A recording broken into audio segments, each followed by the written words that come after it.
Hər kəsə salam. Çoxdandır mətbəximdə olan bu görüntü məni narahat eləyirdi. Mən də dedim buna bir çarə olaraq Temudan bir rəf sifariş verim. Düzdür, paslanmaz polad yazılmışdı, yəni dəmir yazılmışdı, amma mənə gələn plastik idi. Mən də dedim eybi yoxdur. Daha yaxşısını tapana qədər bununla idarə edək.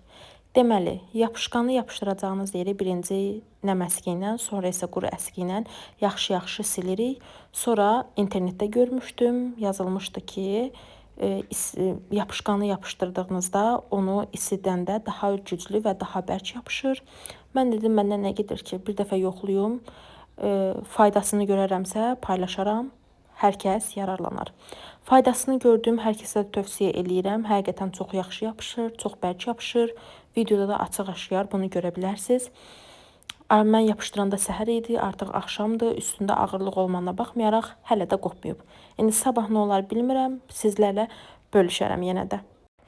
Videoda göründüyü kimi çox da bərk yapışdı. Bir dənə dolu şampun qabı qoydum. 2 dənə də yüngül əlavə böyrünə bir qab qoydum. İzlədiyiniz üçün təşəkkür edirəm. Hələlik.